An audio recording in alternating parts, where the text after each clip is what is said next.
Okay, maybe if we can get your name and title first. It's Joseph Bisceglia. I'm a lawyer here in Sault Ste. Marie and a property owner.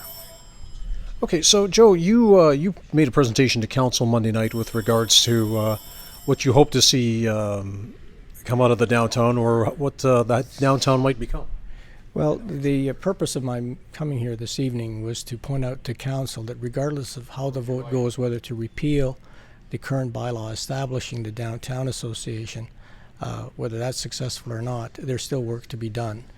If the Downtown Association is abolished, then something new has to be organized to revitalize the downtown, be it a committee or a group that will spearhead that revitalization.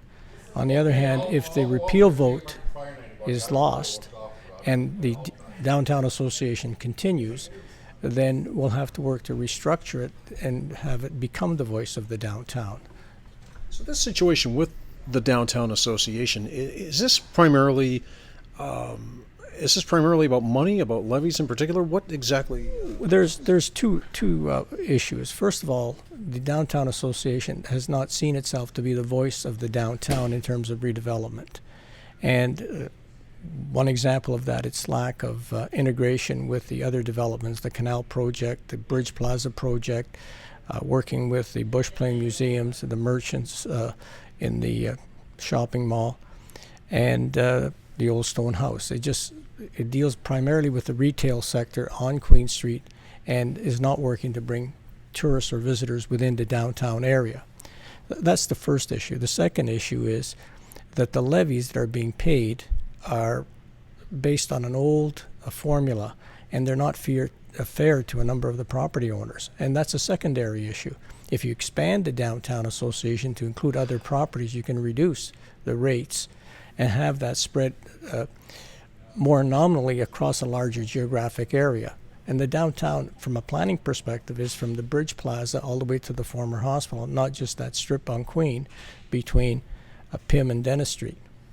Now, you did say one solution maybe would be to redefine what the improvement area is. Well, you have the improvement area run from the Bridge Plaza down to the waterfront, along Wellington Street, and up to the old hospital. That'll take in much more property owners, and you have a reduced rate or levy, and at the same time you'd have a greater political voice in what was happening with the planning in the downtown larger geographic area, such as putting in bike paths, reducing the number of lanes on Bay Street, making Queen Street two-way. That was another thing you suggested, take advantage of some of those ideas. Sure, absolutely. I mean, right now there's no signage that tells anybody where the shopping district is in Sault Ste. Marie.